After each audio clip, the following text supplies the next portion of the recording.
My name is Danny Ortega, and I work for the Ortega law firm. I've been a lawyer in this town for over 40 years. I practice primarily in the area of personal injury. You know, you've heard the commercials over TV by the lawyers who tell you that they do auto accident work. Well, I do a lot of work involving auto accidents as well as medical malpractice. If you feel that a doctor, a hospital, or a medical provider has somehow not given you the proper medical treatment and that has injured you, or if you lost a loved one as a result of a malpractice, we do that work too. We also do cases like dog bites, slip and falls, things of that nature where you've been injured because of the negligence of another. That is the kind of work that we do. Hi, this is Irma from Arizona Barrio Stories.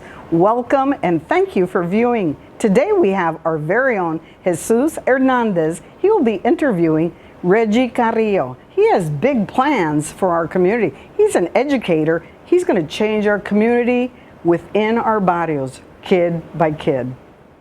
Hello and welcome. This is Arizona Barrio Stories. I'm Jesus Hernandez. It's fascinating what we do on this program. We talk about traditions, history, culture, our environment, and also about those individuals who have achieved considerable things in their lives. Today we have someone who's achieved something, but he mentioned to me that he wasn't comfortable when he left the barrio. His name is Reggie Carrillo. Reginald, you're a professor now, or a teacher with a master's degree at one of the inner city schools, Academia del Pueblo, correct? That's correct. Well, Academia del Pueblo, from my understanding, was started by Friendly House, but a little bit of history on Friendly House. It's 100 years old now. That's correct, as of 1920, yes. And the lady who started that, Placida Garcia Smith, had a vision to create an organization where we empower kids with education, people with education. How are you doing that now? How are you helping these youngsters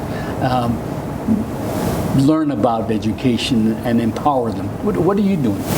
So I know that our founder, the one who established Academia, Friendly House, had this goal of our mindset about education, that it was a great equalizer, right? That it had the power to uplift you and empower you.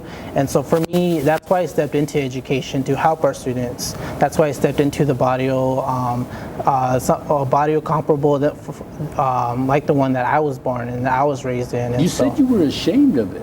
Yeah, I was ashamed. I grew up in the barrio, and through society, we're taught to be ashamed of our culture, our community, our tradition. We're taught to be ashamed of not just the barrio, but of like the environment we live in, the desert, right? That's especially something that we're taught to look down upon. What kind of things did they tell you about it? For me, growing up, I had a family who was proud of it, but that I internalized that shame, and it wasn't until college I had access, I had the privilege to go to college, that I started understanding and getting that ethnic studies curriculum and content being taught to me, having teachers that looked like me, that had that lived experience about knowing what I was growing up in, that taught me about icons that in my raza and that were trailblazers, that taught me like what we can aspire to do, what we can be, right? And so for me, that's when I started to get more, I would say, radicalized in terms of being angry about what was kept away from me, about my history, about where I come from, and my connection to the land. And so that's when I started to think about being an educator, to step into the classroom, to pass this knowledge that was kept in academia, university, which is very exclusive, so I could provide it to the students, because it's the education I deserved when I was in 6th, 7th, and 8th grade, and it's the one that I wanted to provide and knew I could provide to my students. Let me ask you, when you were in college, were there other students who were Latinos who felt ashamed of where they come from? I can't say, because in college I didn't have that network of close Latino students. I was very much a first generation college student, so I didn't see myself reflected in the university from my family. Being a first generation, I had to navigate that on my own. Your mom do? My mom and dad worked in the education system. My dad worked as a maintenance man, Okay. and that's how we survived. That's where his livelihood came from the Dysart Unified School District to Maricopa Community College. And my mom did too. She worked as a resource officer, not in the sense as we think resource officers now, but she was an admin, providing resources for the immigrant community, those who lack citizenship, families who are going to our school district to provide them resources.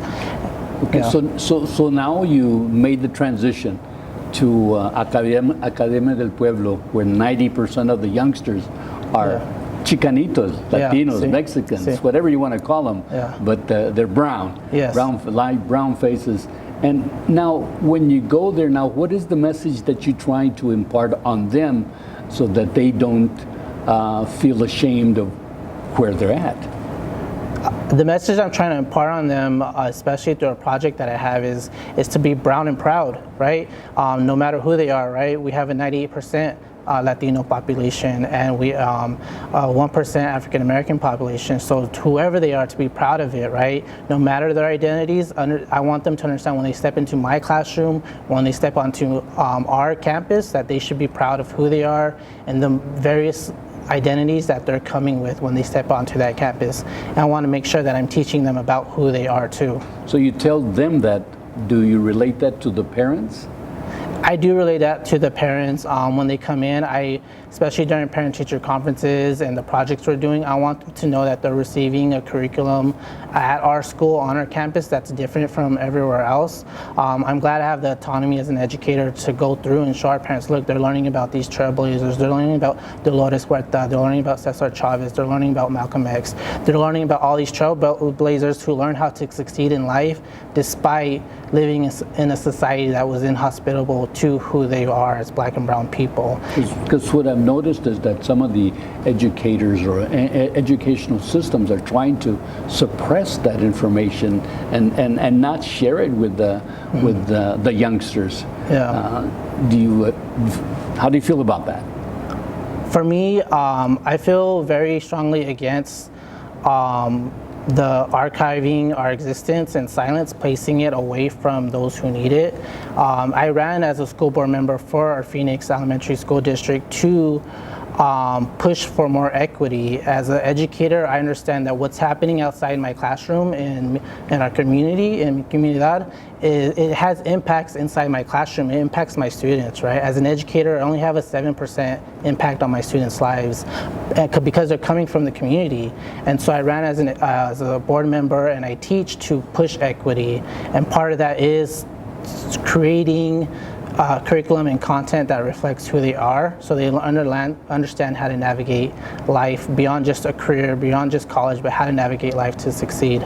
So you feel proud now that you're back in an environment like that, where you're kind of relating your experiences and helping the youngsters understand the value of la vida en el barrio? I feel extremely proud of that, because again, part of the anxiety and the shame that I grew up with as a kid was for the most part because that information that should have been taught to me, that knowledge, that wisdom that should have been taught to me by our education system was kept out of reach from me, right, until I got to college. And so being able to provide that level of education to our students in the classroom, I feel proud that I'm able to deliver that. At the end of the day, that again fuels my passion to teach, and my goal is to continue to provide that to our students, but also not just in the classroom, but to be an educator in the streets, to be an educator in the barrio. So when you see all those little brown faces learning stuff like that, makes you feel real good? It does, because I see that they're, again, able to look back and see inspiration, see hope, see themselves reflected in who and what we're learning about, and especially see themselves reflected in the community that they are living in, to see we have a history of being here on this land, we have a history of valuing theater, valuing the land, and that from there knowing that like they can claim ownership of that land and be empowered by that knowledge. Traditionally, a lot of our raza, they go to a school like that, and then they go to college and they get their degrees, and then they're gone and they never come back. How do you feel about that they just abandon their barrio, abandon that community, because I guess they don't want to be identified with that community. I understand that. I had the same ambitions. In a way, you could say I did that too. I was born in Phoenix. I was born in Almiraj and raised in Almiraj. And so I lived on the border and went between Almiraj and Surprise. And again, having that sense of shame of my barrio, I wanted to leave. I wanted to go further than just ASU, where I got my master's in education. I wanted to go out of state. And so it was becoming more politically and civically involved that I thought that I began to understand why and how I needed to dig roots into my community. Again, I'm not against for people leaving. I understand, especially the political environment here in Arizona compels people to leave for an education they can achieve access to cheaper tuition, right? But for me, it was about if I want to change my community, if I want to change the narrative and provide that education and teach people about the resilience of our communities, I chose to stay so that I could help uplift others and empower others in a way that I was not empowered. You mentioned change and understanding our community. You have a project that you launched at Academia del Pueblo. It's a green space project. Tell me about that. What does that mean? What are you trying to tell the youngsters? How to recycle things? And what is it? That could be one aspect. So the Green Space Project is a project focused on building resilient communities, maintaining resilient communities, because those are our communities that they already exist. So the Green Space Project has multiple goals to restore the knowledge of our ancestors and elders, to allow them to reconceptualize who they are, their sense of identity, where they come from, to reimagine their communities, right? Because through restoration of knowledge, they understand that these communities were never built for them to survive, right? Or to thrive, more so to thrive, and then to revitalize the communities, to rebuild the communities in their image based off of their needs. And so from there, they're picking up skills like data collection, how to collect data, how to research. We work with ASU professors who are from the community who know how to do that. They also pick up skills from learning how to design and develop their communities to, again, not contribute to the issues that our barrios are dealing with, such as the urban heat island effect, such as water scarcity, such as air pollution, right? My school specifically is near a freeway. And then the last part is to, again, for them to become civically active, to voice those concerns, whatever they pull from that, to voice the concerns and change their community in the way they feel it needs to be changed. So what has been the reaction? The reaction has been overwhelmingly positive. Again, my students... Are you focusing on a certain age group? Right now, yes, we're focusing on, I do the project with our 8th grade. Okay. I teach 6th, 7th, and 8th grades. So in 6th and 7th, they're getting a curriculum and they're getting instruction about the many historical events. That is not a colorblind curriculum instruction. It's very much curriculum instruction that sees who they are when they step into my classroom. And by 8th grade, it's taking all of that knowledge that exists to them in the past, right, in theory, and applies it to a realistic setting in their own community. And so they're understanding that these macro, large-scale issues about systemic racism apply to their community. And with the project, it aims to have them make that connection so they can go in the community, identify, and step out that door and have that understanding of, I know why my community is the way it is. How do you relate that to the parents? For the parents, do you educate them about that? The parents, I do educate them. It's again, part of it is that I know that this curriculum, this instruction, this project, it could be considered taboo, right? Especially through the gaze of the issues that we're talking about as a nation in terms of systemic racism and equity, and how do we adequately teach that. But I do tell the parents because I want them to know what kind of educator their child is getting, and through other various process too, when our students are having to sign permission slips when we go to the Rio, so I can teach and give them a tour of segregation along the Rio. They fill out assent forms, they fill out all these forms so that our students can do the work that needs to be done. So as we wrap up the conversation here, Reginald, what is your message to all those Latinos going off to college and graduating from universities? What would be your message of hope? What would it be?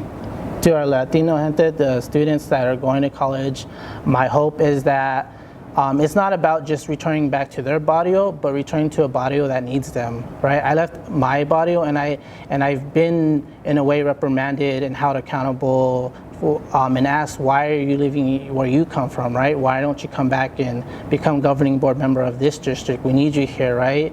And what I say is, like, every barrio needs someone like me. It needs the people who grew up there, who understand the issues and live the issues, because, again, what's happening in the barrio in Almiraj, the issues endemic to the barrios in Almiraj, Surprise, in Avondale, in Tucson, in South Phoenix, it's connected. We're all dealing with the same issues.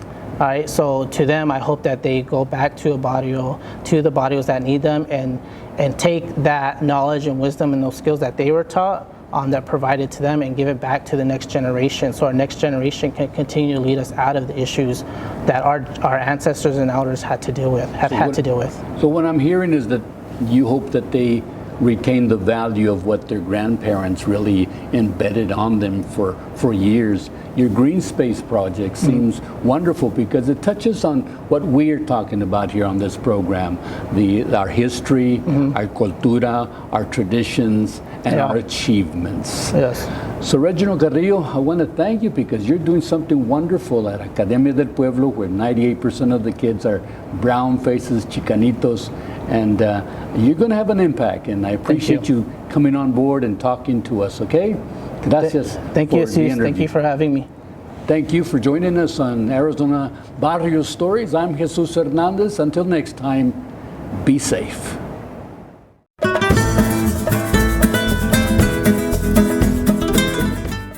My name is Danny Ortega, and I work for the Ortega law firm. I've been a lawyer in this town for over 40 years. I practice primarily in the area of personal injury. You know, you've heard the commercials over TV by the lawyers who tell you that they do auto accident work. Well, I do a lot of work involving auto accidents, as well as medical malpractice. If you feel that a doctor, a hospital, or a medical provider has somehow not given you the proper medical treatment and that has injured you, or if you lost a loved one as a result of a malpractice, we do that work too. We also do cases like dog bites, slip and falls, things of that nature, where you've been injured because of the negligence of another. That is the kind of work that we do. Wow, that was a neat interview. Thank you, Jesus. Thank you, Reggie. It touches my heart to hear stories like that. Up next, we have a superb singer, Carmela. Stay tuned. Hi, this is Irma from Arizona Barrio Stories. Thank you for tuning in to this episode. I want to remind you, you have a story and somebody out there wants to hear your story. Today's story and today's guest is Carmela Ramirez, and we're going to talk to her today about her story. Welcome, Carmela. Thank you. Good to see you. Could you tell me, where did you grow up? I was born in Phoenix. When I was born, my parents lived in the projects right off of where Harmon Park is at, right around 3rd Avenue, Yuma, yeah. And then we moved over to the west side where the Westdale area was at, and grew up primarily there. I was transported back and forth though because my parents worked. So during the day when I went to school, I went to J.B. Sutton. And then as soon as we were finished with school at J.B. Sutton, that was all English speaking, we were transported by bus over to my Nana, who was over here on 2nd Avenue in Tonto. So I had a dual upbringing, you know, very much here within the projects and everything else going on, and all the Chinese markets that were out here and whatnot, and then over to the west side where it was pretty much English spoken and a lot of activity. At that time, Westdale was sort of like the Ahwatukee. We had the first multiple theaters. You know, that was big stuff. So yeah, I grew up in Phoenix, Arizona. I'm very proud of that. And could you tell me what high school did you attend, or high schools? It was high schools. Where I grew up was right by Carl Hayden High School. So after I went to J.B. Sutton and Isaac, I went to Carl Hayden for almost a year. But there was a lot of race riots going on at that time. My mom was really concerned about that. It was Phoenix Union and South Mountain and Carl Hayden. Everybody was having trouble. So she yanked me out of Carl Hayden and she put me into Brigade Catholic High School, which it was very, very interesting. Probably the best thing she could have ever done for me, because it gave me a lot of structure. The nuns tend to do that to you, right? Pero it gave me a lot of structure, and at the very tip of my junior year, I started talking to my mom about, please let me go to a public school because I like the arts. And even though it was a wonderful school, it didn't have the arts that I was interested in. So for my last year, she let me go to North High School. And because there was only 2 open campuses at the time. It was West High School and North. So I drove all the way across over to North, and that's where I finished my high school. Could you tell the audience, what was a young Carmela like? I mean, as far as introduction into music? My introduction to music was my family, especially my father. My father played trumpet and he sang. He wasn't a professional like I am. He wanted to be, but it wasn't his time. That just wasn't in the stars, and it was very hard then to be a performer. But he had an incredible voice, and he sort of tutored me in jazz, I guess you would say, because he was really into all the big bands and all the singers like the Dinah Washington, Sarah Vaughan, Carmen McRae, Billie Holiday, and he had a fascination with female singers. So he would have me listen, till wee hours of the morning. So it was a lot of big band that I was exposed to with Dad, and then he had a shortwave radio that would catch San Francisco, so I got to hear a lot of Latin jazz at that time that was formatting. So it was mostly at home, and then as I went through school, I sort of got away from that, and I took an interest in theater when I was in 8th grade at Isaac. I found it very fascinating. My first day in class with Mrs. Simmons, I remember her name, because it's my first year at Isaac, and she used to teach English and drama. So she had me read from West Side Story. We were all taking turns in the classroom, and so I got to read the part of Maria. I fell in love. I thought, ooh, I like this, I could do this. And I was good at it, so I stayed with it. And throughout high school, I was very fascinated with music and theater, but by the time I was a senior in high school, I was already directing and writing my own plays. So theater got me into a small scholarship at Phoenix College, and I really studied theater there, and I studied speech, and then I went on the road with the college doing some readers theater and rotary speaking and things like that. At the same time, I was dating a bass player. His name was Jim Daly. I met him through Gumby, and he had a band, so there was all of this going on at high school. He had a band, they wanted me to sing. I never really thought I could sing, but they put me in the band anyway. So we would practice at the parks, at University Park and wherever else they would let us, and we put together a small band. My first gig was at 7th Street in Southern. We were just talking about that. Across the street from the Roosevelt School District, there's a church, and they had a women's center there, and with a little stage, and they had a battle of the bands. So I was 17 by then, and we took 2nd place, and I fell in love with music. And then when I was in college, especially, I started doing musical theater. So my voice was slowly beginning to gravitate toward being a singer. And then I joined bands, and I went on the road for 12 years, and the rest is history. Now, a young Carmela in her teens, who were some of the people you followed? You had mentioned some. As far as musically? Yes. Ooh, it was such a wide array. Either local or people that you would listen to on the radio. I was going to Carl Hayden, and it was Motown. Motown. If you didn't listen to Motown, the Motown, the James Brown, all that, Otis Redding, I mean, if you weren't listening to that, something was wrong with you. You weren't a Chicana, I didn't listen to rock and roll or the Beatles because you weren't supposed to, because you're supposed to be listening to R&B. So I listened to a lot of R&B, And with my dad, the jazz and the Latin stuff that he had going on. So Carmela had a good ear, but I never really studied music. I still don't read music. Just enough to get by right now. So are you mostly vocals? Do you do any instruments at all? I'm a vocalist, but I do percussion as well. Yeah, I'm not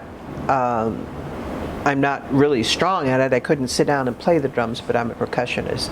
By that I mean in my salsa bands, I can play anywhere from, clave to cowbells, congas, some timbales, things like that. Yeah, I really enjoy that a lot. So as you left college and you said you went on tour, where are some places your journey has taken you as far as venues, either within state or out of state? What are some things that you really think, wow, that's one of my best memories? When I was on the road, off and on for 12 years, it was with Linda Caldwell. It was a rhythm and blues band, and we worked with an agency here in Arizona called Select Artists. So they would send us out to Hilton places, toward California, or they would just tell you, get in the car and drive east, we'll call you when we have a club for you to play at. So we just hit the road that way. But my music has taken me as far as Japan with the salsa music.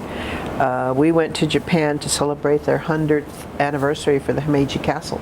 Oh, wow. And we got to perform with an Australian bush band and with a Japanese Dixieland band that just tore it up. It was incredible. But we've gone to Mexico to do Latin jazz festivals there. And other than that, mostly just in the Southwest. But touring was nice, but I don't really like the road. I don't like to be away from my home, from my family, and it's very lonely. After 12 years, I got very, very tired of just going from city to city, hotel to hotel. You don't really have a life. Living out of a suitcase. Exactly, and you have, you might be in some place for 6 weeks, and your best friends become the bartenders and the cooks and anyone else who is at the hotel working with you, because you really don't have time, and you're not in a city long enough to really, get out there and get to know the people. So you wind up hanging out with your musician friends and with whoever's working with you at the venue that you're performing at. But Wow. I couldn't wait to get home. There's no place like home. Never. I love it. I love Arizona. And even now, no matter when I travel, I can't wait to get back home. Because Arizona's home. I understand it, and it understands me. Well, we want to thank you for your interview. Thank you for being a part of Arizona Barrio Stories. And I always tell everybody has a story to tell, and your story is very captivating. I mean, I think of salsa, I think of you. Oh, good. I think of local salsa, I always That's think of awesome. you. Gracias. But I want to thank you for being with us. Well, thank you, and thank you for asking me to be here. I really, really am impressed and totally enthralled with what Arizona Barrio is doing. I think it's awesome. Thank you for tuning in today, and I want to remind you, we want to hear your story.